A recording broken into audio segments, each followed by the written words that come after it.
మన మధ్యలో ఉన్న శ్రీనివాస్ అన్నయ్య గారిని ఆహ్వానించుకుందాం. ఈ సమయాన్ని శ్రీనివాస్ అన్నయ్య గారికి అప్పగించుకుందాం.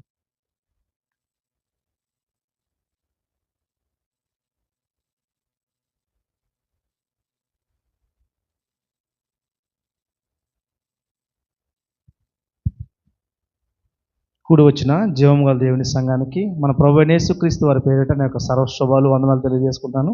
నాకంటే ముందుగా వాక్యాన్ని బోధించినటువంటి వినోద్ అన్నయ్య గారికి ప్రభుపేట వందనాలు.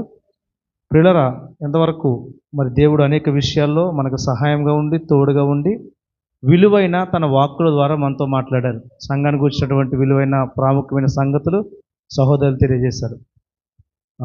నాతో పాటు చిన్న ప్రార్థనలు ఏకీభవించండి. మాకు చిన్న ప్రార్థన చేసుకుని తండ్రి యొక్క సహాయాన్ని కోరుకుందాము. ప్రార్థన చేసుకుందాం. పరిశుద్ధుడ, ప్రేమగల మా తండ్రి, మీ పరిశుద్ధమైన అతి శ్రేష్టమైన నామానికి కృతజ్ఞతాస్తుతులు మా ప్రభువైన యేసుక్రీస్తు ద్వారా తెలియజేస్తున్నాం తండ్రి. ప్రభువా, ఈ క్షణానికి మమ్మల్ని సజీవులుగా ఉంచి తండ్రి, ఈ పాద సన్నిధిలో మీ సన్నిధాన వర్తనలుగా తండ్రి సమాధానం కలిగి, ఏకభావం కలిగి, ప్రేమ కలిగి, సంఘంగా జీవము గల నీ సంఘంగా కూడుకొనడానికి మీరు ఇచ్చిన గొప్ప ధన్యతను బట్టి మీకు వందనాలు. చేరువచ్చిన ప్రతి బిడ్డను మీరు దీవించండి తండ్రి. లైవ్ ద్వారా ఈ వీడియో వీక్షిస్తున్న ప్రతి బిడ్డను మీరు దీవించండి, ఆశీర్వదించండి. ప్రభువా, ఎంతవరకు తండ్రి నీ కుమారుని నిలబెట్టుకు విలువైన నీ మాటలు బోధించారయ్యా. విన్న ప్రతి మాటను హృదయం అనే పలకల మీద రాసుకుంటకు, వాటి ప్రకారం మేము జీవించటకు సహాయం అనుగ్రహించండి. మరొకసారి తండ్రి నన్ను జ్ఞాపకం చేసుకోండి తండ్రి. నేను మరొక విలువైన సందర్భాన్ని మీరు ధ్యానిస్తుండగా మా జ్ఞానాన్ని పూర్తిగా మరుగు చేసి మీ సమయోచితమైన జ్ఞానాన్ని మీ యొక్క పరిశుద్ధాత్మ సహాయాన్ని మెండుగా దయచేయమని సమస్త మహిమ ఘనత ప్రభావాలు మీ నామానికి చెల్లించుకుంటూ క్రీస్తు యేసు వారి మహోన్నతమైన నామం పేరిటి ప్రార్థన మనం అడివేడుకుని జవాబు పొందుకుంటున్నాం మా కన్న తండ్రి, ఆమేన్. ప్రియులారా, క్రైస్తవ సమాజంలో ప్రస్తుత కాలంలో నేడు జరుగుతున్నటువంటి దినాలలో క్రైస్తవ్యాన్ని చాలా గలిబిలి చేస్తున్నటువంటి అనేక సందర్భాలు మరి మనం చూస్తూ ఉన్నాం. ఒక తండ్రి యొక్క కుమారులుగా లేకపోతే ఒక రక్తంలో, ఒక క్రీస్తు రక్తంలో కడగబడిన సహోదరులు అనబడేవారు బైబిల్లోని సందర్భాలను మరి వివిధ రకాలుగా తమకు నచ్చినట్లుగా, తమకు వచ్చినట్లుగా అర్థం చేసుకుంటూ విభిన్నమైనటువంటి బోధనలు చేస్తున్న దుర్దినాల్లో మనం ఉన్నాం. మనం ఈరోజు మనం చూస్తూ ఉన్నాం. మరి అందులో భాగంగా ప్రస్తుత కాలంలో బాగా మరి వైరల్ అవుతున్నటువంటి లేకపోతే బాగా వివాదాస్పదమైనటువంటి ఒక అంశమే దేవుని కుమారులు నరుల కుమార్తెలను వివాహమాడినారా. ఇక్కడ నరుల కుమార్తెలు అనగా మనుషుల యొక్క పిల్లలు అని మనకి ఖచ్చితంగా తెలుసు. ఇంకా దాని గురించి అస్సలు మాట్లాడదలుచుకోలేదు. సో అందుకే మనం ఈ యొక్క సబ్జెక్టు పెట్టుకున్న టైటిల్ ఏంటంటే దేవుని కుమారులు అనగా చాలామంది యొక్క అభిప్రాయం ఏంటంటే, ఎక్కువ మంది అనగా చాలా సీనియర్ మేమని చెప్పుకున్న వారు కూడా అభిప్రాయం ఏంటంటే దేవుని కుమారులు అంటే ఇంకెవరో కాదు, దేవదూతలు. దేవుని కుమారులు అంటే దేవుని యొక్క దూతలు. వారే భూమి మీదకి వచ్చి వ్యభిచరించినట్లుగా లేకపోతే వివాహం చేసుకున్నట్లుగా, నరుల కుమార్తెలను పెండ్లి చేసుకున్నట్లుగా, తర్వాత వాళ్ళకి పిల్లలు పుట్టినట్లుగా మరి చెప్పడం జరుగుతుంది. ఇందులో వాస్తవం ఎంత ఉంది అనే విషయం మనం ఆలోచిస్తే ఒకసారి ఈ సందర్భం ఎక్కడ రాయబడింది? ఆదికాండం 6వ అధ్యాయము చూద్దాం. ప్రారంభవచనం ప్రియులారా. నరులు భూమి మీద ఆరంభించినప్పుడు, కుమార్తెలు వారికి పుట్టినప్పుడు దేవుని కుమారులు నరుల కుమార్తెలు చక్కని వారిని చూసి వారందరిలో తమకు మనసు వచ్చిన వారిని వివాహం చేసుకునిరి అన్నారు. చూసారా, ఎక్కడట నరులు భూమి మీద విస్తరింపనారంభించిన తర్వాత కుమారులు వారికి పుట్టినప్పుడు ఈ విస్తరణ అనేది ప్రారంభ దినాల్లో జరుగుతున్నటువంటి మొట్టమొదటి విస్తరణ. అనగా ఆదాము అవ్వలను దేవుడు చేసిన తర్వాత వారు చేసిన తప్పును బట్టి, జాగ్రత్తగా వినాలి వాక్యం, వారు చేసిన తప్పును బట్టి దేవుడు వారిని శపించిన తర్వాత వాళ్ళని ఏదేను తోటలో నుంచి లేకపోతే ఏదేను వనంలో నుంచి బయటికి వెళ్ళగొట్టిన తర్వాత ఏదైతే శిక్ష అనిపిస్తున్నారో ఆ సమయంలో కయ్యను అని ఒక మనుషుడు పుడతాడు. ఆ కయ్యను కూడా తర్వాత తనకు తమ్ముడైన హేబేలు పుడతాడు.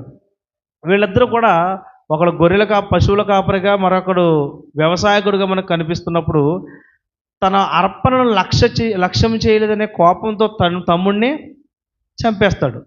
ఇదంతా చూసిన తర్వాత, ఇది జరిగిన తర్వాత యెహోవా అనగా తండ్రి అయిన దేవుడు కయ్యనుతో మాట్లాడినప్పుడు అబద్ధమాడినప్పుడు యెహోవా తండ్రి అయిన దేవుడు కయ్యనును శపిస్తాడు.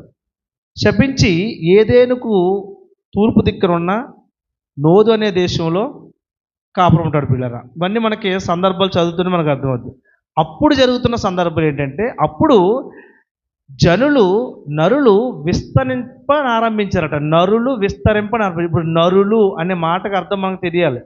ఇప్పుడు దేవుని కుమారులు నరుల కుమార్తెలను అనగా మనుషుల పిల్లలను దేవదూతలు వచ్చి వివాహం చేసుకున్నాయి అనే ఒక తప్పుడు బోధను ఈరోజు సమాజంలో చాలామంది చూపిస్తున్నారు.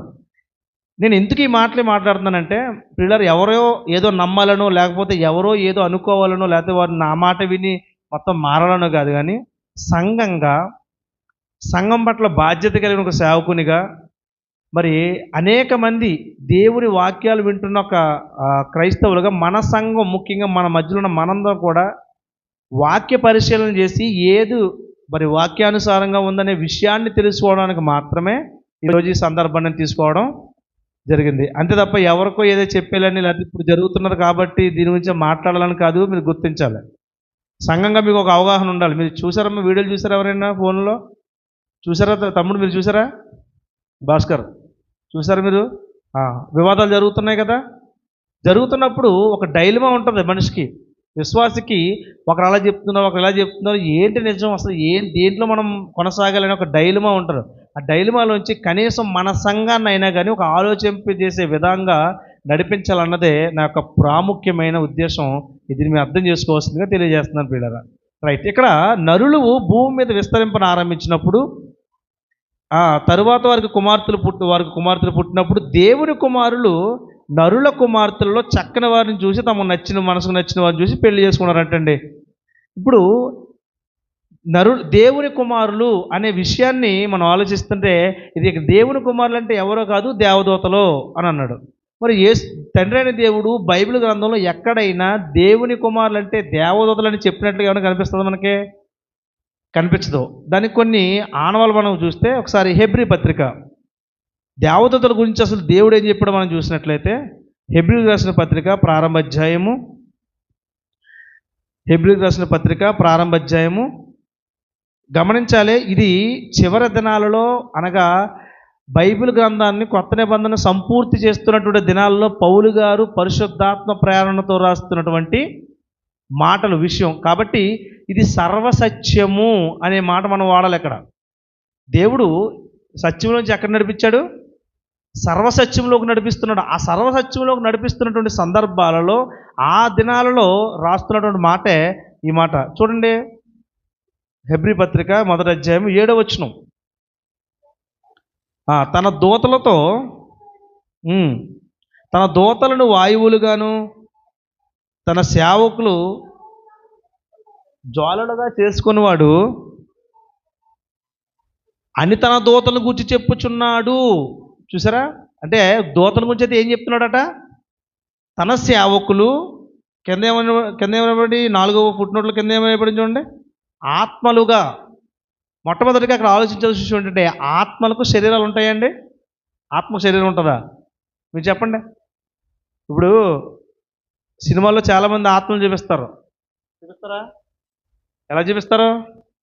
ఒక శరీరం ధరించుకుని ఎవరినో ఒకరిని ఆవహించి తెల్లచీర కట్టుకుని చింత చెట్టు ఎక్కి, ఎండిన చెట్టు ఎక్కి, అక్కడి నుంచి ఎవడొస్తాడు మీద పడిపోద్దంట. ఇదేనా మనం చూసింది సినిమాల్లో? ఇదే చూసేమని నమ్మేస్తాం. నిజంగా దెయ్యం అంటే ఇలాగే ఉంటుందేమో అన్నది. దాన్ని ఏమన్నారు? దురాత్మ అన్నారు. దురాత్మ అయినా దేవుని ఆత్మ అయినా దానికి శరీరం ఉంటుందా? ఉండదు. మరి తన దూతలను వాయువులుగాను తన సేవకులను అగ్నిజ్వాలగాను చేసుకునేవాడు అని తన దూతల గురించి చెప్పుచున్నాడు. తన దూతల గురించి ఈ విధంగా చెప్తున్నాడు దేవుడు. మరి దేవుని కుమారులని వాళ్ళకి పేరు పెట్టి ఈ భూమి మీదకి వచ్చారు, నరుల కుమార్తెలను పెళ్లి చేసుకున్నారు అనే ఒక ఆలోచన రహితమైనటువంటి బోధనలో సమాజంలో తీసుకెళ్తారంటే కనీసం బైబిల్ మీద ఎంత కనీస జ్ఞానం కూడా లేదా అనిపించక మానదు ప్రియులారా. మీరు ఆలోచించాలి. ఇక ఒకసారి మనం ఇంకో వర్షం చూస్తే లోకాసు వార్తలో యేసుక్రీస్తు ప్రభువారు ఏమంటున్నారు చూస్తే, లోకాసు వార్త 20 అధ్యాయము, లోకాసు వార్త 20 అధ్యాయము 34, 35, 36 వచనాలు చూద్దాం. అందుకు యేసు, ఈ లోకపు జనులు పెండ్లి చేసుకుందురు, పెండ్లి కీయబడుదురు, పరమును మృతుల పునరుత్థానమందు పొందుటకు యోగ్యులని ఎంచబడిన వారు పెండ్లి చేసుకొనరు, పెండ్లి కీయబడరు, వారు పునరుత్థానములో పాలువారియుండి దేవదూత సమానులను దేవుని కుమారులయ్యుందురు గనుక వారెకను చావనేరరు. ఏమనడం ఇక్కడ? పరలోకంలో మృతుల పునరుత్థానం కోసం ఎదురు చూసేవారంతా, అనగా పరిశుద్ధులైన దేవుని ఆత్మలందరూ ఎలా ఉంటారట? దేవదూత సమానులు. అంటే దేవదూత సమానులు అంటే అర్థం ఏంటి? అంటే దేవదూతలాగా రెక్కలేసుకుని, లేకపోతే దేవదూతలా తెల్ల బట్టలు వేసుకుని ఇదా కాదు. అక్కడ ఆకారం గురించి చెప్తున్నాడంటే దేవదూతలు ఎలా ఉన్నారంటే ఆత్మలుగా ఉన్నారు. మనం ఎంత చదువుకున్నాం కదా, ఎలా ఉన్నారంటే వాళ్ళు ఆత్మలుగా ఉన్నారంటే వాళ్ళకి శరీరాలు ఉండవు. ఎక్కడ ఉన్న వాళ్ళు పెళ్లి చేసుకుంటారు. ఇప్పుడు స్త్రీ పురుషులు అనేవారు ఇద్దరు పెళ్లి చేసుకుంటారు. ఒక స్త్రీ ఒక పురుషుడు కలిసి పెళ్లి చేసుకుని సంసారం జరిగించి పిల్లల్ని కానీ ఆ పిల్లల్ని బట్టి కుటుంబాన్ని కట్టుకుంటారు. అవునా కదా? అయితే ఇక్కడ ఆత్మలుగా అక్కడ పెళ్లి చేసుకున్న వారు లేకపోతే పరలోకములో ఉన్న వారి గురించి మాట్లాడుతూ, అంటే ఇది సందర్భం వేరైనప్పటికీ అలా మాట్లాడుతూ, మరి పునరుత్థానమందు పాలువారయుండి దేవదూత సమానులను దేవుని కుమారులు అంటారు తప్ప శరీరాలు వాళ్ళకే ఉండవు. అంటే ఆత్మగా మనం వెళ్ళినా మనకేముండవు అక్కడ శరీరాలు. ఇప్పుడు చాలామంది అనుకుంటారు ఆడాత్మ అండి, మగాత్మ అండి. ఉంటాయండి? ఉంటాయా? భూమి మీద దేనికి స్త్రీ పురుష అనే భేదం, లింగ భేదం దేనికి? శరీరానికి మాత్రమే.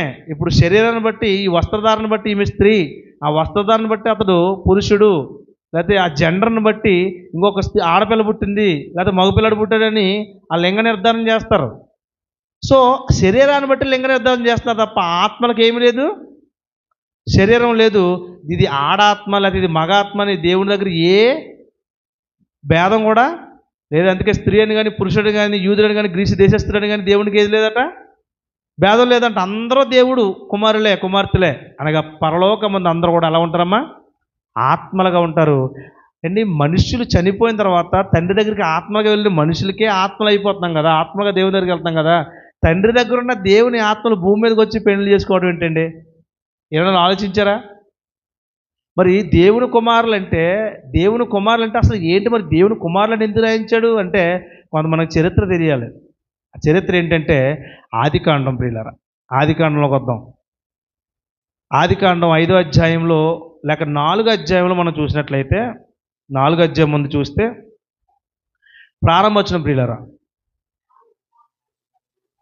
ఆదాము తన భార్య అయిన అవ్వను కూడినప్పుడు ఆమె గర్భవతి అయి కయీనును కని యెహోవా దయ వలన నేను ఒక మనిషిని సంపాదించుకున్నాను అన్నదట.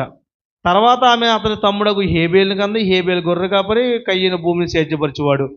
మరి ఇదంతా జరుగుతున్నప్పుడు మరి కిందకు వచ్చేస్తే మనం ఇదంతా అధ్యాయం అంతా చదువుకున్నప్పుడు తమ్ముడిని చంపేశాడు. చంపేసిన తర్వాత తమ్ముని యొక్క రక్తము నేల నుండి మొరపెట్టింది, ఆ స్వరం వినిపించింది. మరి దాన్ని బట్టి శిక్ష వచ్చింది కయీనుకి. తర్వాత అయిపోయిన తర్వాత లాస్ట్ చూస్తే ఈ యొక్క సంతానం ఇప్పుడు హేబేలు లేడు, ఎవరున్నారమ్మా?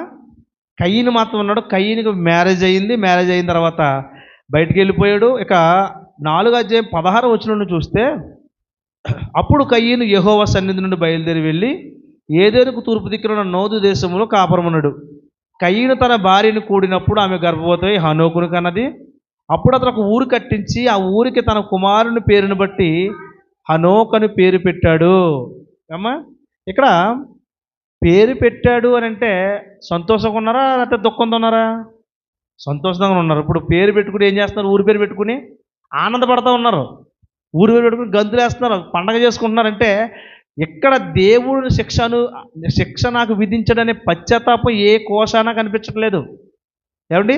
అంటే తన ఆత్మ ఎప్పుడైతే దేవునికి వ్యతిరేకంగా జీవించిందో, ఎప్పుడైతే వ్యతిరేకంగా మారిపోయాడో, ఆ ఆత్మ ఆ భ్రష్టాత్మలా కొనసాగించుకున్నాడు తప్ప ఏ కోశాన ఏ మూలన పశ్చాత్తాపడిన దాఖలాలో కనిపించట్లేదు. అందుకే ఒక కొడుకును కన్నాడంటే అతనికి అనూకని పేరు పెట్టి ఆ ఊరు కట్టించి ఊరికి కొడుకు పేరు పెట్టుకుని సంబరాలు చేసుకున్నట్లు మనకు కనిపిస్తుంది. ఇతను ఎందుకు చూపిస్తున్నానంటే కయీను యొక్క మనస్తత్వం మనకు అర్థం కావాలి ముందు.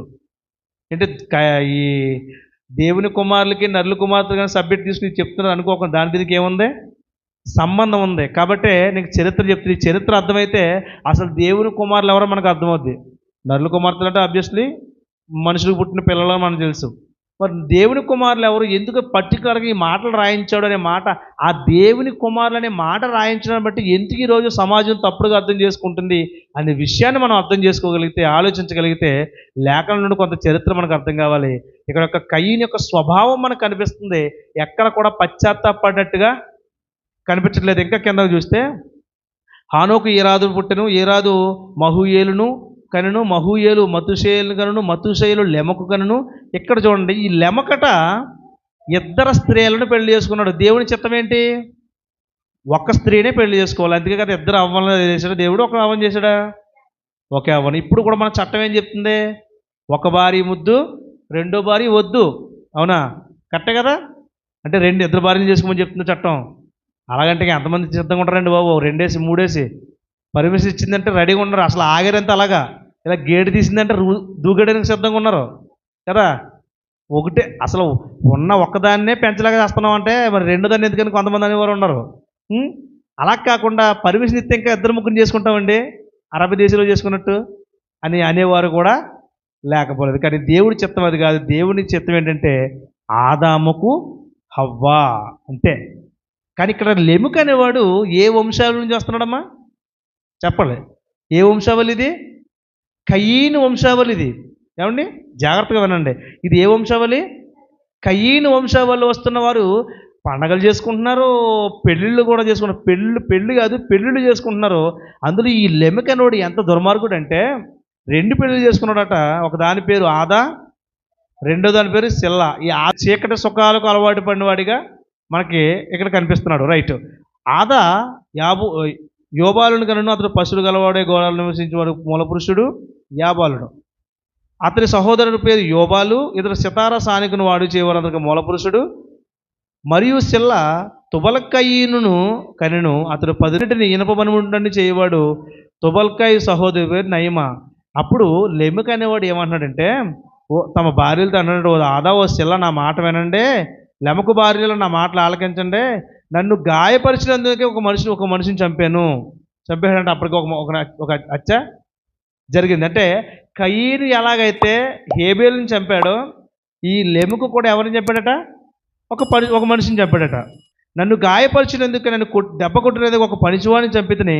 అయితే చంపేసిన తర్వాత దేవుని దగ్గరికి వచ్చి పశ్చాత్తాపడతలేదు. కానీ ఎందుకు ఏం జరుగుతుందంటే ఏమంటున్నాడట? 7 అంతలు ప్రతిదండన కయీను కోసం వచ్చిన ఎడల లెముకు కోసము 77 అంతలు వస్తుంది. ఏం కనిపిస్తుంది చెప్పండి మీరు? ఇక్కడ తన మాటలో మీకు ఏం కనిపించింది? పశ్చాత్తాపం కాదు. ఏం కనిపించింది? లెముకు కోసమే కయీను కోసం 7 అంతలు వస్తే నా కోసం 77 అంతలు వస్తుంది. అంటే అర్థం ఏంటి? రాని ఆయనకి 7 అంతలు, నాకు 77 అంతలు రాని అంటే ఒక గర్వం, ఒక అహంకారం కనిపిస్తుంది. బాగా అర్థం చేసుకోండి. సో కయీను వంశంలో ఉన్న ఏ ఒక్కరికైనా పశ్చాత్తాపం ఉందమ్మా? కయీను వంశంలో ఇంతమందిని చూసాం కదా. మరి యోబాలను చూసాము, యాబాలను చూసాము, తుబల్కాయని చూసాము, తుబల్కాయని, అయితే ఈ సహోదరి నయమని చూసాము. ఇక ఇంతమందిని చూసినప్పటికీ ఎవరిలోనూ పశ్చాత్తాపం లేదు. పశ్చాత్తాపం లేదు సరి కదా. దేవుని ముందు మోకరించి కనీసం ప్రార్థించిన దాఖలాలు కూడా మనకు కనిపించట్లేదు. సో ఇది కయీను యొక్క వంశావళిలో జరుగుతున్నటువంటి ప్రాసెస్. ఇక 2వ వంశం అని చూద్దాం. అదే ఆదికాండం 4వ అధ్యాయము 25వ వచనం. ఆదాము మరల తన భార్యను కూడినప్పుడు ఆమె కుమారుని కని కయీలు చంపిన హేబేలునకు ప్రతిగా దేవుడు నాకు మరి ఒక సంతానమును నియమించననుకొని అతనికి షేతు అని పేరు పెట్టెను. మరియు షేతునకు కుమారుడు పుట్టాడు. అతనికి ఎనోషు అని పేరు పెట్టబడెను. అప్పుడు యెహోవా నామమున ప్రార్థన చేయుట ఆరంభమైంది. ఎవరికి ప్రతిగా పుట్టాడట షేతు? ఎవరికి ప్రతిగా పుట్టాడు? హేబేలుకు ప్రతిగా షేతు పుట్టాడు. అనగా హేబేలు ఎవరమ్మా? నీతిమంతుడా దుర్మార్గుడా? నీతిమంతుడు. అంటే ప్రతిగా అనే మాటకే అర్థం ఏంటంటే, బదులుగా అనే మాటకి అర్థం ఏంటంటే, అతని గుణగణాలను, అతని నీతిమంతుడిగా ఉన్నవాడు నీతిని బట్టి మరి అతనికి మారుగా పుట్టిన షేతును మరి దేవుడిచ్చాడు అనే విషయాన్ని ఇక్కడ తెలియజేస్తుంది. కాబట్టి ఈ షేతు కూడా కుమారుడు కన్నాడు. అతని పేరు ఎనోషట. ఈ ఎనోషు పుట్టగానే వాళ్ళు చూసారు ఎంత దైవికంగా ఉన్నారంటే, యెహోవా దయ వలన నేను దేవునికి ఒక కుమారుని సంపాదించుకుని అవ్వగారు ఎలాగైతుందో వీళ్ళు కూడా ఒక కృతజ్ఞత కలిగి, ఆలోచించారా? ఒక కృతజ్ఞత కలిగి షేతు వంశం గురించి మాట్లాడుకుంటున్నాం మనం. ఒక వంశవాళ్ళు ఎవరిని చూసాము? కయీను వంశవాళ్ళు చూసాం. నేర్చుకోవాలి బాగానే. కయీను వంశవాళ్ళు చూసాం. కయీను వంశవాళ్ళు ఏ ఒక్కడికి కూడా దేవుని పట్ల భయభక్తులు కానీ, దేవుని పట్ల పశ్చాత్తాపం కానీ, దేవునితో పట్ల తప్పు చేసిన భావజాలం కానీ ఏది లేకుండా వాళ్ళు బ్రతికినట్లుగా మనకు కనిపిస్తుంది. సో మరి ఇక్కడ మనకి ప్రారంభంలోనే షేతుకు కుమారుడు పుట్టినప్పుడు, ఎనోషు పుట్టినప్పుడు, ఆ షేతు పుట్టినప్పుడు దేవునికి కృతజ్ఞతగా ఏం చేశారటమ్మా? ప్రార్థన, దేవుని నామాన్ని బట్టి ప్రార్థించారు. తండ్రి నీ దయ వల్లనే మేము ఒక కుమారుణ్ణి సంపాదించుకున్నాం. ఏమని చెప్పండి వీళ్ళలో? దేవుని ఆత్మభావం ప్రియులరా. దేవుని యొక్క పరిశుద్ధాత్మ ప్రేరణ ఉంది లోపల. దేవుని నాటుకున్నారు. మరి ఇదంతకి కారణం ఎవరంటే ఆదామవ్వలు అక్కడ జరిగిన సంగతులన్నీ బిడ్డలకు చెప్పుంటారా? కయ్యనికి కానీ అక్కడ ఆదాము అవ్వలు చేసిన తప్పును మనం ఒకనొక సమయంలో ఏదైనా వనలో ఉండవలసిన వారం, కానీ చేసిన తప్పును బట్టి దేవుడు మనల్ని ఏం చేశాడు? బయటికి గెట్టేసాక దూరంగా కనబడుతున్న ఏదైనా వనం మందే ఒకప్పుడు, కానీ ఇప్పుడు ఏమైపోయింది? లేదు, దూరం అయిపోయాం మనం దానికని చెప్పినప్పుడు కయ్యతో కూడా దేవుడు మాట్లాడాడు. కానీ కయ్యని ఏం చేయలేదు? లక్ష్య పెట్టలేదు ప్రియులు. అందుకే దేవుడు అతను తృణీకరించాడు. అతను తృణీకరించాడు. దేవుడు అతను కయ్యను అతను అర్పణ కూడా తృణీకరించాడటండి. కానీ హేబేలు కూడా విన్నాడు. హేబేలు మాత్రం కాదు, హేబేలు తమ్ముడైనటువంటి షేతు కూడా విన్నాడు. షేతు మనసులో పెట్టుకున్నాడు, తన పిల్లలకు నేర్పించాడు. పిల్లలకు నేర్పించినప్పుడు ఒక మంచి దేవుని సంతానంగా అక్కడ మనకి వాళ్ళు కనిపిస్తున్నారు ప్రియులారా. దేవుని సంతానంగా షేతు వంశవళం కనిపిస్తుంది. అందుకే ఆదాము వంశవళిని ప్రారంభించాడు. 5వ అధ్యాయం చూద్దాం. 5వ అధ్యాయం ప్రారంభవచనం. ఆదాము వంశవళి గ్రంథం ఇదే. ఆదామును దేవుడు సృజించిన తర్వాత దినమున దేవుని పోలికగా అతను చేసెను. మగవానిగాను ఆడదానిగాను వారిని సృజించి, వారు సృజించబడిన దినమును వారిని ఆశీర్వదించి వారికి నరులని పేరు పెట్టాడట. నరులు అని పేరు పెట్టాడట. ఆదాము 130 ఏండ్లు బ్రతికి తన పోలిక తన స్వరూపముగా కుమారుని కని అతనికి షేతు అని పేరు పెట్టెను. షేతులు కనిన తర్వాత ఆదాము బ్రతికిన దినములు 800 ఏండ్లు. తర్వాత కుమార్తెలు కన్నాడు. చాలమ్మా, చూసారా? అంటే షేతును చేర్చాడు. ఆదాము వంశంలో ఎవరిని చేర్చాడమ్మా? షేతుని చేర్చాడు. మరి ఆదాము కయ్యను కూడా ఆదాము కొడుకే కదా. మరి ఆదాము వంశంలో అంటే కయ్యను రావాలా వద్దా? మరి ఇద్దరు రాలేదంటారు. షేతు నుంచి ఎందుకు ప్రారంభించాడు? ఒకవేళ హేబేలు ఉంటే హేబేలు నుంచే ప్రారంభించాడు. ఎందుకంటే నీతిమంతుడండి. దేవుడు మనిషి యొక్క క్రియలను, మనిషి యొక్క మనసులను చూస్తాడు. అది ఆలోచన విధానం గమనిస్తాడు. ఇప్పుడు ఎవరైతే దుష్టాత్మ కలిగి దుష్టునికి ప్రేరేపితమైపోయి దుష్టుని యొక్క సహవాసంలోకి వెళ్ళిపోయిన కయీను సంతానం ఉందో, ఆ సంతానాన్ని దేవుడు పూర్తిగా పక్కన పెట్టేశాడు. ఆదాము వంశావళి ప్రారంభం అయితే ఎవరితో ప్రారంభం అవ్వాలట?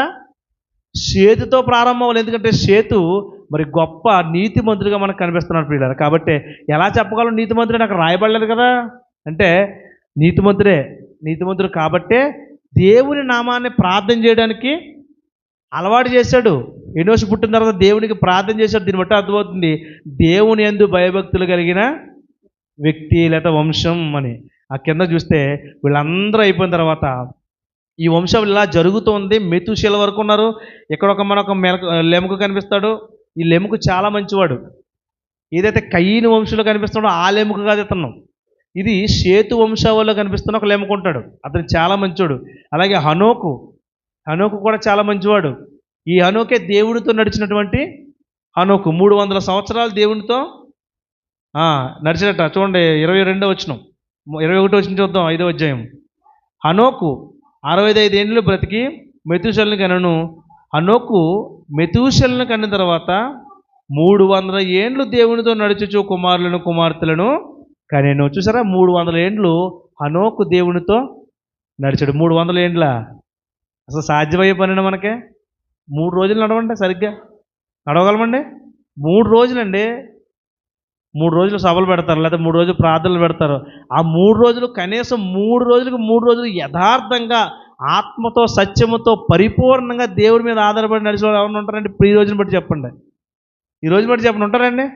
అసలు కనిపించరండి. కానీ 300 ఏండ్లు దేవుడితో నడిచినట్టే చిన్న విషయం కాదండి. అంటే షేతు వంశావళిలో కనిపిస్తున్న వారు ఎంత గొప్పగా జీవిస్తున్నారో ఒకసారి ఆలోచించండి. ఇలాగా దేవుని ఆత్మ కలిగిన వారు ప్రియులారా వీళ్ళు. సో ఇక్కడ మన ప్రశ్న ఏంటంటే, ఇలా కొనసాగుతున్న ఒక పక్కన కయీను సంతానం వర్ధిల్లుతుంది, అవునా కాదండి? దుర్మార్గులే అయినా దేవుడు వదిలేశాడా? దుర్మార్గులే వాళ్ళకి సంతానాన్ని ఒక వదిలేశాడా? వదలలేదు. అప్పుడే నిబంధన చేశాడు కదా, గుర్తేశాడు కదా, కాపాడాడు కదా. నీ సంతానం నేను అభివృద్ధి పొందుతుంది, నిన్ను ఎవరైనా చంపితే వాడిని నేను చంపేస్తున్నాను ఒక గుర్తేశాడు కాదండి? అవునా కదా చెప్పండి కదా. అంటే కయీను సంతానం ఒక పక్క అభివృద్ధి చెందుతుంది, ఒక పక్క షేతు సంతానం కూడా అభివృద్ధి పొందుతుంది. జనులు విస్తరణ బాగా జరుగుతుంది ప్రియులారా. వాళ్ళకి ఏమని పేరు పెట్టాడు దేవుడు? నరులు అని పేరు పెట్టాడు. ఈ నరుల విస్తరణ బాగా జరుగుతున్న కాలంలో మరి నరులు అనే మాటకు అర్థం ఏంటంటే, కింద చూడండి, మీకు ఒక విషయం చెప్పి నేను కింద తీసుకెళ్తాను. 3వ వచనం చదువు, 6వ అధ్యాయం 3వ వచనం. నరులు అనే మాటకు మరొక, అప్పుడు యెహోవా నా ఆత్మ నరులతో ఎల్లప్పుడూ వాదించదు, వారు తమ అక్రమ విషయములో నరమాతృలై ఉన్నారని చెబుతూ కింద ఫుట్ నోట్లో ఏమి రాయించాడు ఆ మాటకే? నరమాతృలు అన్న మాటకే శారీరులు. అర్థం ఏంటమ్మా? శారీరులు అంటే అర్థం ఏంటి? శరీర కార్యాలు జరిగించేవారు. నరులు అనే మాటకే శారీరులు. అక్కడ కాన్సెప్ట్ ఏంటంటే, నరులు అంటే కేవలం శరీర సంబంధమైన కార్యాలు జరిగిస్తున్నవారు నరులు. ఈ నరులకి ఎవరు పుట్టారంటే కుమారులు కుమార్తెలు. ఇందా మనం చదువుకున్నాం, కుమారులు కుమార్తెలు కలిగారు. ఇప్పుడు ఇది కయీను వంశంలో కుమారులు కుమార్తెలు పుట్టారా పుట్టలేదా? నయమా పుట్టిందా? నయమా పుట్టింది. అంటే కుమారులు కుమార్తెలు ఉన్నారు. వీళ్ళు ఎలాగ ఉన్నారంటే చాలా బ్యూటిఫుల్గా ఉన్నారండి, చాలా అందగత్తెలు, చాలా అందంగా ఉన్నారట. మరి దేవునితో నడుస్తున్నటువంటి ఈ షేతు సంతానంలో కొంతమంది ఏం చేశారంటే, ఈ కయీను సంతానంలో ఉన్నటువంటి స్త్రీలను చూశారు. చూసినప్పుడు ఆ అందానికి ఆకర్షితులైపోయారు ప్రియులారా. అందానికి ప్రేరేపించబడ్డారు, మోహించబడ్డారు, ఆకర్షించబడి ఎవరైతే అందంగా ఉన్నారో వాళ్ళందరినీ కూడా చూసుకుని నచ్చిన వారిని తీసుకుని పెళ్లి చేసుకున్నారటండి. ఇది జరిగిన చరిత్ర. మరి ఇప్పుడు చెప్పండి, దేవుని దూతలు భూమి మీద రావడం ఏంటి? భూమి మీద శరీరం ధరించడం ఏంటి? శరీరం ధరించి పెళ్లి చేసుకోవడం ఏంటి? పెళ్లి చేసుకున్నారు, పిల్లలుగా అన్నం ఏంటండి బాబు? ఇది ఎక్కడైనా పాసిబులేనా? ఒకసారి ఆలోచించండి. అంటే దేవుని కుమారులని ఎందుకు అన్నాడు ఆ మాట అంటే, మరి ఒక విషయం మీకు చూపించాలి. చూద్దాం, రోమపత్రిక 9వ అధ్యాయం 26వ వచనం చూసి, అసలు దేవుని కుమారులు అనే మాటకి దేవుడు మరి కొత్త నిబంధనలకు వస్తాం. ఎందుకంటే మనం కొత్త నిబంధన కింద ఉన్నాం. మనం ఎక్కడ దొరికినా పూర్తి వివరణ ఎక్కడ దొరకాలి? మనకి కొత్త నిబంధనలు దొరకాలి. పాత నిబంధనలు దేవుడు ఎన్నో రాయించాడు, వాడు అన్ని నిజస్వరూపం ఎక్కడ ఉందట? కొత్త నిబంధనలో క్రీస్తు ద్వారా సంపూర్ణం చేయబడింది, మనకి ఇవ్వబడింది. సో కొత్త నిబంధనలో రోమపత్రిక అపోస్తలుడైన పౌలు గారు రోమపత్రిక రాస్తూ 9వ అధ్యాయం 26వ వచనంలో చూడండి, 26వ వచనం. మీరు నా ప్రజలు కారని ఏ చోటును వారితో చెప్పబడినో ఆ చోటనే జీవము గల దేవుని కుమారులని వారికి పేరు పెట్టబడుదురు అని ఒక ప్రవచన మాట్లాడుతూ జ్ఞాపకం చేస్తున్నారు. ఏంటంటది? 25 నుంచి చదువుకుందామా. నా ప్రజలు కాని వారికి నా ప్రజలనియు, ప్రియులు కాని దానిని ప్రియురాలనియు పేరు పెట్టుదును. మరియు జరుగునదేమన కనుక రాబోయేది ఏంటంటే ప్రవచనం ఇది. ఈ ప్రవచనం ఎప్పుడు చెప్తున్నాడంటే హోషియా కాలంలో చెప్తున్నాడు దేవుడు.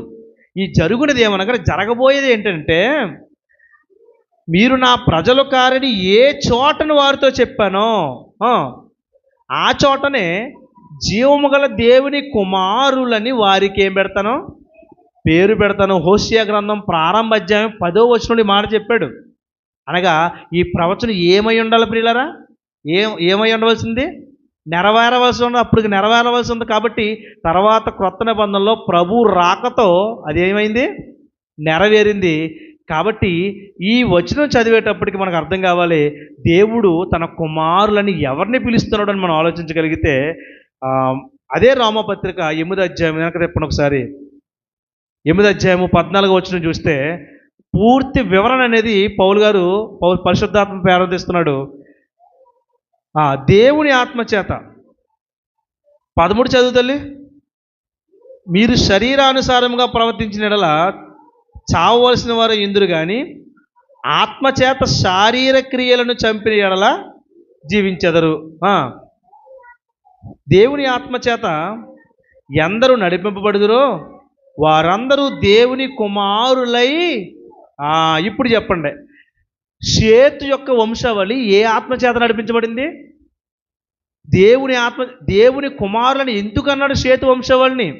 దేవుని కుమారులని షేతు వంశావళిని అన్నాడు అని అనడానికి ఒక రుజువు ఏంటంటే, ఇంకో క్రొత్త నిబంధనలో మనకు ఒక మూల మంచి వచనం కనిపిస్తుంది. ఏంటో వచనం అంటే, ఇదిగో ఎవరైతే దేవుని ఆత్మచేత నడిపింపబడతారో వారందరూ ఎవరట?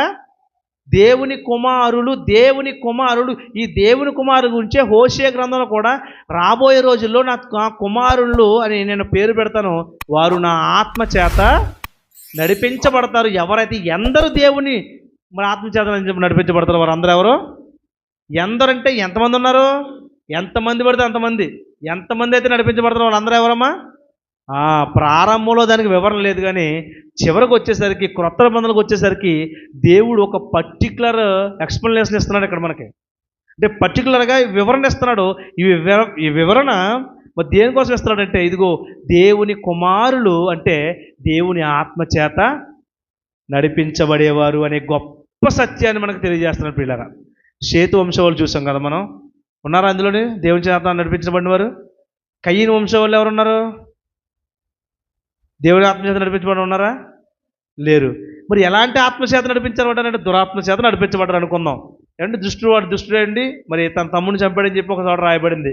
ఏమండి ఇంకొక విషయం, ఇక్కడ శరీర క్రియలను వాళ్ళు ఏం చేశారు? ఆస్వాదం చేసుకుని జరిగిస్తారు. అందుకే పైన మాట రాయబడింది, ఆత్మచేత శారీర క్రియ చంపిన వాళ్ళు మీరు జీవిస్తారు, కానీ వాళ్ళు చంపలేదు. ఏం చేస్తారంటే పశ్చాత్తాపం లేదు, నేను తప్పు చేశానని బాధ లేదు, తమ్ముడిని చంపానన్న భయం లేదు, దేవుని భయం లేదు.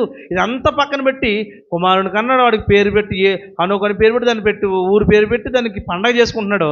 తర్వాత లెమకన్న ఉంటున్నాడు, 2 పెళ్ళి చేసుకుంటున్నాడు. మీ ఇష్టం వచ్చినట్టు తిని తాగండి పర్లేదు, మనకి ఏం భయం లేదు, ఎవరినొత్తే చూసుకుందాం అంత ఒక గర్వంతో బ్రతుకుతున్న దేవుని యొక్క పశ్చాత్తాపం కానీ దేవుని ఆత్మ కానీ ఈ కయీను యొక్క వంశావళి ఎక్కడ మనకు కనిపించట్లేదు. కానీ తర్వాతే మనం చూసాం 4వ అధ్యాయం చివరిలో 25వ వచనం నుంచి షేతువు పుట్టాడు, షేతుకు కుమారుడు పుట్టాడు. షేతు కుమారుని నామాన్ని బట్టి ప్రార్థన ప్రారంభించారు ప్రియులారా. అంటే దేవుని ఆత్మ చేత నడిపింపబడుతున్నారనే మాటకి మనకి ఇక్కడ బాగా అర్థమవుతుంది. వీళ్ళు షేతు అనే వంశావళి దేవుని కుమారులుగా పిలువబడ్డారు. వీళ్ళే తర్వాత రోజుల్లో వాళ్ళని చక్కని వారని చూసి పెండ్లి చేసుకుని దేవునికి బాధ పుట్టించారు పిల్లరా. అర్థమవుతుందండి? బాధ పుట్టించారు. ఎందుకు ఇప్పుడు దేవుని దూతలు వచ్చి భూమి మీదకి వచ్చి ఏం చేయాలి? దేవుని దూతలు వచ్చి దేవుడు ఏది చెప్తే అది చేయాలి. మరి దేవుడు ఏది చెప్తే చేయకుండా భూమి మీదకి వచ్చి పెళ్లి చేసుకోవటం ఏంటండి? ఏమైనా కొద్దిగానే ఆలోచించాలా? కామన్ సెన్స్ ఉండాలా? అదేమి లేకుండా ఈరోజు దేవుని కుమారులు అంటే దేవదూతలు అని ఎలా చెప్తున్నారండి బాబు? నాకు అర్థం కాదు. కనీస జ్ఞానం కదా ఇది, కనీసం ఆలోచించాల్సిన విషయం కదా. కాబట్టి ఒక విషయం మనకు క్షుణ్ణంగా అర్థమవుతుంది. ఎందరైతే దేవుని ఆత్మచేత నడిపించబడతారో వాళ్ళందరూ కూడా ఎవరట? దేవుని కుమారులు అనే మాట మనం చూస్తున్నాం. ఇక మరొక 2-3 వచనాలు మీకు చూపిస్తున్నాను ఇన్ఫర్మేషన్ కోసం. మత్తయి సువార్త 5వ అధ్యాయము కొండ మీద ప్రసంగం మనకు బాగా తెలుసు.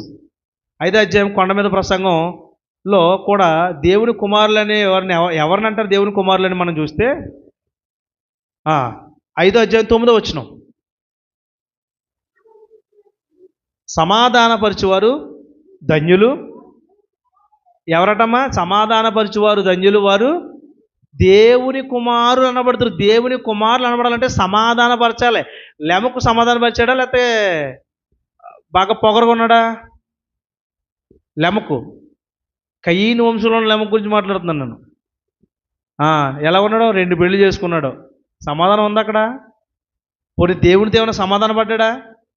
పోనీ ఎవరినైనా సమాధానం, ఇద్దరు కొట్టుకున్న వాళ్ళు ఎవరినైనా సమాధాన పరిచాడా? లేదు. సరిగదా పైపొచ్చి అక్కడ నేను చంపేస్తాను, నేను ఒక పడుచువాడిని చంపాను, ఒక మనిషిని కొట్టాను నేను అని చెప్పి గొప్పగా విర్రవీగితే చెప్తున్నాడు. అంటే సమాధాన పరుచువారే దేవునికి ఏమనబడతారో? కుమారులు అనబడతారు. సమాధాన పరిచిన వారు ఉన్నారు ప్రియులారా. ఈరోజు దేవుని కుమారులుగా ఎవరైతే గొడవ పట్టుకుంటే ఏసేయ్ నరికే అనకూడదు మనం. ఏమనాలే? అది అలాగే చేస్తాడమ్మా. మొన్న నా విషయం కూడా అలాగే చేసాడు కాబట్టి అన్ని వదలకూడదు, మన ఇద్దరు కలిసి చేసేద్దాం అనాలా? సమాధానపరచాలి. పోన్లే, మన సహోదరుడే కదా. సంఘంలో జరుగుతున్న పిల్లల బయటికి వెళ్తలేదు, నేను అసలు బయట గురించి అసలు మాట్లాడట్లేదు, సంఘంలో జరుగుతున్నట్లు అని చెప్తున్నాను. మనం చెప్పాల్సిన మాట, మనం సమాధానపరచాల్సిన గొడవలు. చాలామంది సంఘాలు చాలామందికి విభిన్నమైన విభేదాలు ఉంటుంటాయి, భిన్నాభిప్రాయాలు ఉంటుంటాయి. మనుషులుగా అవి సహజం. కానీ ఎక్కడైతే ఏకాత్మ ఇందాక సహోదరులు చెప్పినట్టుగా ఏకాత్మ కలిగి ఏక ప్రేమ కలిగి జీవించాలి. ఫిలిప్పీయులకు రాసిన పత్రిక మాట ఉందో చూద్దాం రండి. ఇందాక ఆ మాట మరి సహోదరులు చూపించాలనుకున్నాను. ఫిలిప్పీయులకు రాసిన పత్రికలో 2వ అధ్యాయంలో 2వ వచనం చూస్తే, మీరు ఏక మనస్సు కలిగినట్లు ఏక ప్రేమ కలిగి ఏకభావము గల వారుగా ఉండి ఒక్కదాని యందే మనస్సుంచుచు నా సంతోషమును సంపూర్ణము చేయండి ఫిలిప్పీలారా అని ఫిలిప్పీ సంఘానికి పత్రిక రాస్తూ పౌలు గారు చెప్తున్న మాట ఇది. అర్థమైందండి? అంటే సంఘంలో ఉన్నవారు ఎలా ఉండాలట?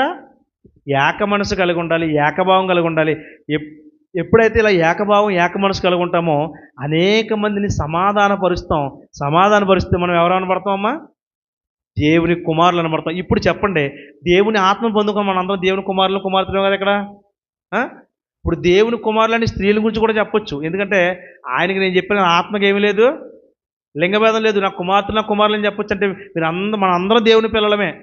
అంటే కుమారుడు అనే మాటకు ఆధిక్యతంగా ఉంటుంది కాబట్టి దేవుడు కుమారుడు అని చెప్పబడింది. సో మనందరం దేవుని కుమారులు అనుకుందాం.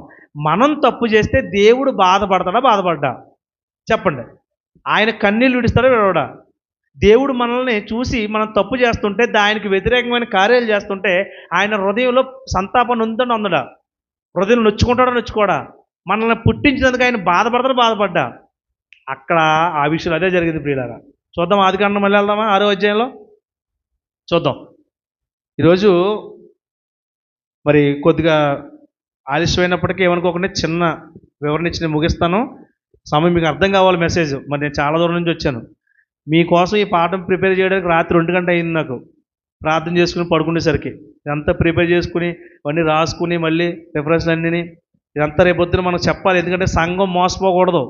సంఘం ఏదో చెప్తుంటే వారి మధ్యన గలిబిలి కలవరాలకు కూడా అవ్వకూడదు. ఆ రోజు పౌలు గారు కూడా సంఘాలని విషయం చెప్పి నేను ఆదికాండంలోకి వెళ్దాం. ప్రారంభ సంఘంలో కూడా చాలామంది దుష్ట సంతానమైన వారు, భ్రష్టులైన వారు, దేవునికి వ్యతిరేకంగా జీవిస్తున్న వారు చాలామంది సంఘాలను ఏం చేశారు తెలుసా? తత్వజ్ఞానాల చేత సున్నతి పేరుతోటి చాలామంది సంఘాలు భ్రష్టు పట్టించేశారు, కలవరాలకు గురి చేసేసారు. మరి అప్పుడు అపోస్తులు ఉన్నారు కాబట్టి, పెద్దలు ఉన్నారు కాబట్టి యెరూషలేములోకి పంపించి పంచాయతీని అక్కడ పరిష్కారంగా ఒక పత్రిక రాయించుకుని అక్కడి నుంచి పత్రికలో ఎక్కడైతే గొడవ జరిగిందో అక్కడ పంపించి వాళ్ళు చదివించుకున్న తర్వాత ఆదరణ పొంది సంతోషించే వరకు చేసేవారు. అంటే ఏం కలిగిందమ్మ అక్కడ? సమాధానం కలిగింది కదా. అంటే పరిశుద్ధాత్మ దేవుడు సంఘం పట్ల ఒక బాధ్యత కలిగి ఉన్నప్పుడు బయట వాళ్ళు ఎవరు ఏదనుకున్నా ఉండదు. మనకు అనవసరం. సంఘంగా మనకు ఒక అవగాహన ఉండాలి ఖచ్చితంగా. సంఘంగా మీ సంఘ నాయకుడు చెప్పాల్సిన బాధ్యతగా మా మీద ఉంది. మేము సంఘాన్ని కాపాడుతున్న ఒక సంఘ కాపరిగా మరి ఏదో వచ్చాము చెప్పుకుని వెళ్ళిపోయాము అనుకుంటే కాదు. కానీ ఒక బాధ్యత అనేది ఒక దేవుని వాక్యాన్ని నేర్పించాల్సిన గురి మా మీద ఉంది కాబట్టి ఈ బాధ్యతను భుజాలకు ఎత్తుకోవడం జరుగుతుంది ప్రియులారా. సో ఇక్కడ ఆ రోజు సంఘాన్ని ఎలాగైతే పరిశుద్ధాత్మ దేవుడు బలపరిచారో ఈరోజు మనల్ని కూడా దేవుడు పరిశుద్ధాత్మ దేవుడు తన వాక్యాల పరిశీలనలో, తన వాక్య పరిశీలనలో మనందరం కూడా ఏం చేస్తున్నాడు? బలపరుస్తున్నాడు. కలవరాలు గురవకూడదు. మనం కలవరాల నుంచి, సందేహాల నుంచి నివృత్తి అయిపోవాలి. ఒక చక్కని వాతావరణం మన హృదయంలో కలిగి ఉండాలి. ఎవరో ఏది చెప్తారు. దీని మించి మాటలు బాగా చెప్పొచ్చు. నేను మీకు పాఠం చెప్తున్నాను. నాకంటే బాగా మాటలు చెప్పి మిమ్మల్ని మరి చక్కని మాటల చేత మాయోపాయం చేత మోసగించేవారు ఉంటారా? అయ్యో ఎందుకు ఉంటారండి బాబు. ఒక్కొక్కరు మాట్లాడుతుంటే అది అది ఎంత బాగుంటుందంటే ఏమంటుందని తేనె పోసినట్టు ఉంటుంది. అవును, కత్తి మీద తేనె పోసినట్టు ఉంటుంది. అది కత్తి మీద తేనె ఉంది కదా, నాకేమంటే ఏం తెగిపోద్ది? నాలుగు తెగిపోద్ది. సో చూడడానికి తేనెగా ఉన్నా కానీ లోపల ఏంటంటే అది ఒక కత్తి, పదునైన కత్తి. మాటలు అంత బాగుంటాయి. అబ్బా భలే చెప్తున్నారండి, చాలా బాగా చెప్తున్నారు అని అనుకోవచ్చు మనం. కానీ దేవుని వాక్యానికి అతీతంగా ఏది చెప్పినా, దేవుని వాక్యం చెప్పండి ఏది చెప్పినా కానీ ఆ మాట దయచేసి వినొద్దు, అటు పక్కకు వెళ్ళొద్దు. అవసరమైతే దాన్ని డోంట్ రికమెండేషన్లో పెట్టండి ఆ ఛానల్ని. ఎందుకంటే దేవుని వాక్యం కంటే గొప్పది ఏది కూడా లేదు. కాబట్టి ఇక్కడ 6వ అధ్యాయంలో దేవుని ఆత్మ ఎంతగా బాధపడిందంటే ప్రియులారా, 9వ వచనం చూసి 5వ వచనం చూద్దాం. ఏ స్వభావం కలిగిన వారిని బైబిల్ దేవుని కుమారులు అంటుందో, ఎవరు దేవుని కుమారులు అంటుందో, నల్లు కుమార్తెలు అని అంటుందో మనం చూస్తున్నాం. సో మన పాఠం ఏంటి? దేవుని కుమారులు ఎవరో పరిశుద్ధాత్మ ప్రేరణతో మాట్లాడుతున్న మాటలు మనం చూసాం. పరిశుద్ధాత్మ దేవుడు చెప్తున్న మాటలు మనం గమనించాం. దేవుని కుమారులు ఎవరు? దేవదూతలా? లేక మరి ఏం చెప్తుంది వాక్యం, ఏం చెప్తుంది అనే విషయం మనం చూసినప్పుడు మనకు కొన్ని విషయాలు మనకు అర్థమైనాయి. ఇక్కడ మనం తప్పు చేస్తే దేవుని ఆత్మ మన గురించి ఎంత బాధపడుతుందో ఒక ఉదాహరణకి ఇక్కడ చూస్తే 5వ వచనం ప్రియులారా, నరుల చెడుతనము భూమి మీద గొప్పదనియు, వారి హృదయం యొక్క తలంపులోని ఊహాంతియు ఎల్లప్పుడూ కేవలము చెడ్డదనియు దేవుడు చూసి తాను భూమి మీద నరులను చేసినందుకు యెహోవా సంతాపము నొంది తన హృదయమున నొచ్చుకొనును. అప్పుడు యెహోవా నేను సృజించిన నరులతో కూడా భూజంతువులను, పురుగులను, ఆకాశ పక్షాదులను భూమి మీద ఉండకుండా తుడిచివేస్తానని చెప్పి ఒక తీవ్ర నిర్ణయం తీసుకున్నాడు. ఎలాగనగా నేను వారిని సృష్టించినందుకు సంతాపం నొంది ఉన్నానని హృదయంలో అనుకున్నట్టు ప్రియులారా. చూసారా, ఇప్పుడు మన గురించి తండ్రి మనం తప్పు చేస్తే ఏం చేస్తాడమ్మా? బాధపడతాడా? నొచ్చుకుంటాడా? మనల్ని అనవసరంగా ఎందుకు పుట్టించారా అని అనిపించుకునే పరిస్థితి కూడా చేస్తాం మనం ఖచ్చితంగానే. అంటే చేస్తున్నారు చాలామంది. ఒకనొక సమయంలో మనం కూడా అలా దేవుడిని బాధ పెట్టిన వారమే కదా, వాక్యం తెలుసుకుని వాక్యం కట్టబడి ఇప్పుడు దేవుని పిల్లలుగా కొనసాగుతున్నాం. సో నరుల గురించి దేవుని కుమారులు అంటే దేవదూతలు కాదు, దేవదూతల గురించి అయితే దేవుడు బాధపడాల్సిన పని లేదు ప్రియులారా. ఎందుకంటే దేవదూతలు మనకు ఆత్మలుగా, సేవకులుగా మనకు పనిచేయడానికి దేవుడు ఇచ్చాడు. మీకు ప్రారంభంలో చూపించాను. మరి దేవుని దేవదూతలు ఎవరో మన ప్రారంభంలో మరి హెబ్రీ పత్రిక 7వ అధ్యాయంలో మనం చూసాం. ప్రారంభ అధ్యాయం 7వ వచనంలో మనం చూసాం కదా. వాయువులుగా పనిచేసేవారుగా, దూతలుగా, మనకి సేవకులుగా ఉన్నవారే తప్ప మనకు లోపరిచినట్లుగా దేవుని యొక్క రాజ్యాన్ని, పరలోకాన్ని వాళ్ళకి ఏం చేయలేదట, లోపరచలేదట. మనకిచ్చాడు. మనం కుమారులం కాబట్టి మనకిచ్చాడు. దూతల కుమారులండి. అసలు ఏ కాంటెస్ట్ అసలు చెప్పుకోవడం కూడా నవ్వు వస్తుంది. మాట చెప్పుకోవడం కూడా నవ్వు వస్తుంది. దేవుని కుమారులు దేవదూతలు ఏంటండి బాబు? అలాగైతే మన కోసం వాళ్ళు కష్టపడాల్సిన పని ఏముంది? వాళ్ళు మరి పరలోక రాజ్యం స్వాతంత్రించుకుంది కదా, మన కోసం ఎందుకు? సృష్టి కూడా మన కోసం మిగులు అపేక్ష కలిగి వస్తుందట. ఏం చేస్తుందట? సృష్టి అట మన కోసం. సార్ చూద్దాం మాట, రోమపత్రిక 8వ అధ్యాయం 19వ వచనం చూస్తే సృష్టి ఏం చేస్తుందట? ఎవరి కోసం చూస్తుందట? అసలు ఈ మాటలు అనడానికి వాళ్ళకి అసలు ఏ విధంగా ఆలోచిస్తున్నా నాకు అర్థం కావట్లేదు. కానీ 8వ అధ్యాయము రోమపత్రిక 19వ వచనం చదవండమ్మా. ఎవరి కుమారులు కనుక? దేవుని కుమారుల ప్రత్యక్షత కొరకు, దేవుని కుమారుల ప్రత్యక్షత కొరకు సృష్టి మిగుల ఆశతో తేరి చూచుచు కనిపెడుతుందట ప్రియులరా, కనిపెడుతుందట. చూసారా? అలాగే 22వ వచనంలో కూడా ఉంది, సృష్టి యావత్తు ఇది వరకు ఏకగ్రీవంగా మూలుగుచు ప్రసవ వేదన పడుచున్నదని ఎరుగుదుము. ఎవరి కోసం అంటే దేవుని కుమారుల కోసం పడుతున్న ప్రయాస ఇదంతా కూడా. దేవదూతలు ఆల్రెడీ అక్కడ ఉన్నారు కదండి, వాళ్ళే దేవుని కుమారులు అయితే వాళ్ళ కోసం సృష్టి ఎందుకు చూడాలండి? ఏమైనా బుర్ర ఉందా అని అడుగుతున్నాను నేను ఈరోజు. ఏమైనా కొద్దిగా ఆలోచన విధానం ఉందా? మరి దేవుని కుమారులు పరలోకమందున దేవదూతలే అయితే ఎందుకు భూమి మీద ఈ సృష్టి అంతా కూడా దేవుని కుమారులు ప్రత్యక్షత కొరకు మనం ఇంకా ప్రత్యక్షం అవ్వాలని, మనం ఇంకా దేవుని కోసం దేవుని దగ్గర వెళ్ళాలని సృష్టి ఎందుకు ఎదురు చూస్తుందండి? ఆలోచించాలి. కాబట్టి ఇక్కడ మనం చూస్తున్నట్లయితే ఇది మరి దేవుడు చెప్తున్నటువంటి మాట. సో ఓవరాల్గా మనకు అర్థమైంది. మీకు అర్థమైందమ్మా? ఎవరు కూడా వదిలేండి. మీ మెట్టుకు మీకు అర్థమైంది కదా. దేవుని కుమారులు అంటే ఎవరు? ఇది ఫైనల్ డెఫినేషను. ఇది ఫైనల్. ఎవరైతే దేవుని ఆత్మచేత నడిపించబడతారో వారే దేవుని కుమారులు. ఎవరైతే సమాధాన పరుస్తారో వారే దేవుని కుమారులు. దేవుని భావజాలం కలిగి ఎవరైతే ఉంటారో వాళ్ళే దేవుని కుమారులు. ఇది మనసులో పెట్టుకుని మనం పరిశీలించిన 2 వంశావళిని చూస్తే అందులో దేవుని ఆత్మచేత నడిపించబడిన వంశావళి ఏదో మనకు అర్థమైపోద్ది. ఆ కాంటెస్ట్లో దేవుడిగా ఆత్మచేత నడిపించబడిన దేవుని కుమారులు ఎవరున్నారో అని ఆలోచిస్తే ఎవరు కనిపిస్తున్నా మనకి? షేతు వంశావళి కనిపిస్తుంది. ఆ షేతు వంశావళిలోనే కొంతమంది ఈ నరులు అనగా శరీర క్రియలు జరిగించే నరుల కుమార్తెల్లో అందంగా ఉన్నవారిని చూసి ఏం చేశారట? వివాహం చేసుకున్నారు, పిల్లల్ని కనేశారు. పిల్లల్ని కనేసిన తర్వాత దేవుడు వాళ్ళ నిమిత్తం బాధపడుతున్నాడు. ఇంకా మారు మనసొద్దని చూస్తున్నాను, ఇంకా వీళ్ళు మారతారని చూస్తుంటే ఇప్పటికీ మారు మనసు లేకుండా వెళ్ళి వాళ్ళలో కలుసుకున్నారు. నా హృదయంలో కేవలం నా కోసం పుడుతున్నా, నా కోసం బ్రతుకుతున్నారని అనుకునే సమయానికి వెళ్ళి, బాగా దేవుని కోసం బ్రతుకుతున్న సమయానికి వెళ్ళి ఏం చేస్తారు వాళ్ళు? అన్యులతో లేకపోతే శరీర సంబంధమైన వారితో, శరీర క్రియలు జరిగించే వారితో సంబంధాలు పెట్టుకున్నారని దేవుడు ఆత్మ బాధపడింది ప్రియులారా. అందుకు బాధపడింది దేవుని ఆత్మ. సో ఇవన్నీ కూడా మనసులో పెట్టుకుని మరి అన్ని విషయాలు గుర్తుపెట్టుకుని మనం దేవుని కుమారులుగా ఉండాలని చెప్తుంది. చివరి ఒక్క మాట చూపించి నేను ముగిస్తాను. ఫిలిప్పీయులకు రాసిన పత్రిక 2వ అధ్యాయం ప్రియులారా. ఫిలిప్పీయులకు రాసిన పత్రిక 2వ అధ్యాయంలో అపోస్తలుడైన పౌలు మనల్ని ఎలా ఉండమన్నాడు ఒకసారి చూడగలిగితే 2వ అధ్యాయం 14వ వచనం. ఇక్కడ మనం ఎక్కడ ఉన్నామంట? మనం మూర్ఖ జనమైన ఈ తరం మధ్య ఉన్నాం. చాలామంది మూర్ఖంగా వాదిస్తున్నారు లేదు ఈరోజు, ఉన్నారా? ఎలా వాదిస్తున్నారంటే, మేము పట్టుకున్న కుందేలకి 3 కాళ్ళు, 4 లేవా అంటే లేవు, ఉన్నారా బాబు అంటే లేవు, ఉన్నారా లేవు, ఇదే పట్టుకుంటారు. సో ఇలాంటి మూర్ఖ జనం మధ్య మనం చాలామంది మతోన్మాదులు కానివ్వండి, బయట వాళ్ళు కానివ్వండి, ఎవరైనా కానివ్వండి, ఇలాంటి మూర్ఖ జనం మధ్య, ఇలాంటి మూర్ఖమైన వక్ర జనం మధ్య మనం ఎలా ఉండాలట? నిరపరాధులను, నిష్కలంకులను, అనింద్యులను, నిందలేనటువంటి దేవుని కుమారులగునట్లు సనుగులను సంశయములను మాని సమస్త కార్యాలు చేయండి ఆయన. ఇదిగో మీరు దేవుని కుమారులుగా ఎలా ఉండాలి అంటే, దేవుని ఆత్మచేత నడిపించబడితే ఇలా ఉంటారు. మీలో సనుగులు ఉండవు, సంశయాలు ఉండవు. మరి ఒక్క జనం మధ్య మీరు నిరపరాధుగా ఉంటారు, నిందలేని వారుగా ఉంటారని దేవుడు చెప్తూ ఫిలిప్పీ పత్రికలో మరి పౌలు గారు చెప్తూ మరి మనకి ఒక హింట్ ఇస్తున్నాడు అనమాట అండి. ఇలా ఉండాలి మీరు, దేవుని కుమారుడు ఎలా ఉండాలన్నాడు. సో దేవుని కుమారుడు నలు కుమార్తెలు వివాహాలు ఆడారంటే అది దేవదూతలు కాదు, కేవలం నరులనే పెళ్లి చేసుకున్నారు. మరి దేవుని కుమారుడు ఎందుకు రాయబడింది అంటే, అప్పటికి వాళ్ళు దేవునితో కలిసి జీవిస్తున్నారు, దేవునికి అనుకూలంగా బ్రతుకుతున్నారు.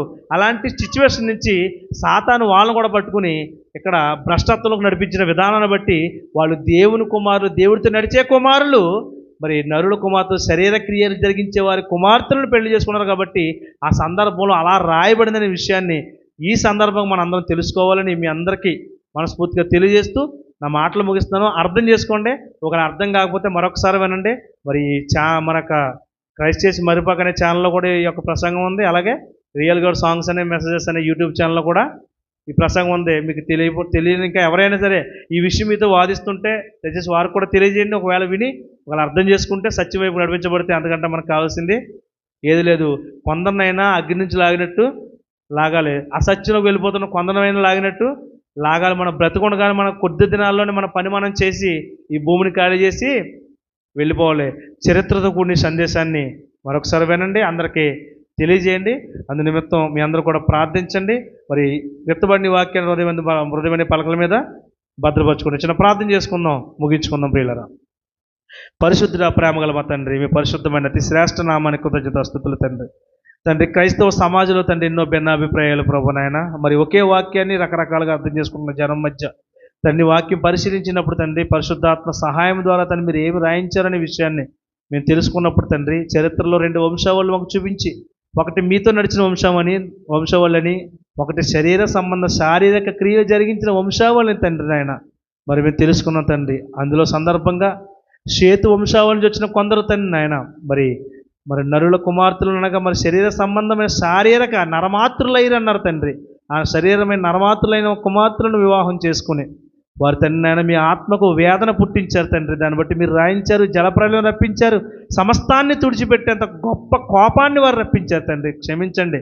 అది కూడా తప్పుగా అర్థం చేసుకుని ఈరోజు చాలామంది తండ్రి నేను ఒక్కరి జనం మధ్యదని మేము ఉన్నాం ప్రభు. వారందరికీ మూర్ఖ జనం మధ్య మూర్ఖులుగా వాదిస్తున్నారు తండ్రి. వారందరికీ మారు మనసులు దయచేయండి, సత్యం పట్ల అవగాహన దయచేయండి. విన్న మీ అందరూ తండ్రి ఉదయం అనే పలకల మీద ఈ వాక్యాన్ని భద్రపరచుకుంటూ ఒక రాసుకుంటూ ఒక సహాయం అనుగ్రహించమని కోరుతూ, ఎంతవరకు విన్న నీ బిడ్డల ప్రభునైనా లైవ్ ద్వారా వీక్షించిన బిడ్డలను, అలాగే తండ్రి మరి ఇక్కడ చూసిన ప్రభునైనా ఇక్కడ ప్రత్యక్షంగా మరి మా ముందు కూర్చుని వింటున్న మీ బిడ్డలు మీ సంఘాన్ని దీవించండి తండ్రి, సంఘ కాపరిని దీవించండి తండ్రి ఆయన. మరి రేపటి దినాన్ని తండ్రి ఆయన మరి జన్మదినం జరుపుకుంటుండగా సహాయం దయచేయండి బిడ్డకు నా ప్రభుని ఆయుష్ని బలాన్ని శక్తిని ఇవ్వండి. ఇంకా మీ పనిలో తండ్రి ఉన్నతమైన నమ్మకమైన సాధనగా నేను వాడుకోమని కోరుకుంటూ తండ్రి ఆయన ఈ సంఘాన్ని దీవించండి. సంఘంలో ఉన్న ప్రతి బిడ్డను ప్రతి కుటుంబాన్ని దీవించి ఆశ్రయించి మీ మహిమేశ్వరం ప్రతి అవసరాలను తీర్చుకొని వేడుకుంటూ తండ్రి సంఘానికి ఏక మనసు, ఏక అభిప్రాయం, ఏక తాత్పర్యం, ఏక భావం కలిగి జీవించడానికి సహాయం దయచేయమని, అలాగే మరి ముఖ్యంగా నాకంటే ముందుగా వాక్యం చెప్పిన నీ కుమారుడు తండ్రి అయినా వినోదాన్ని గారిని బట్టి దీవించండి, ఆశ్రయించండి తండ్రి. సంఘాన్ని బట్టి నా ప్రభునైనా సంఘంలో తండ్రి అయినా ఒక మంచి కాపరిగా తండ్రి అయినా మంచి జత పని వారిగా తండ్రి బిడ్డ సహోదరు పనిచేస్తుండగా బిడ్డకు శక్తిని ఇవ్వండి, బలాన్ని ఇవ్వండి, చేస్తున్న ఉద్యోగాన్ని దీవించండి తండ్రి. వెళ్తున్న ప్రతి చోట తండ్రి మీ కృప మీ కాపుదల బిడ్డను వాడుకోమని కోరుకుంటూ సంఘ కాపుని దీవించిన అర్జునన్న గారి కుటుంబాన్ని దీవించి మీరే సమస్త మహిమ ఘనత ప్రభావాలు పొందుకోమని యేసుక్రీస్తు ప్రభువారి అతి శ్రేష్టమైన నామం పేరిటి ప్రార్థన మనలు అడిగి వేడుకుని జవాబు పొందుకుంటున్నాం మా కన్న తండ్రి. Amen amen. మా అందరికీ వందనాలు తండ్రి.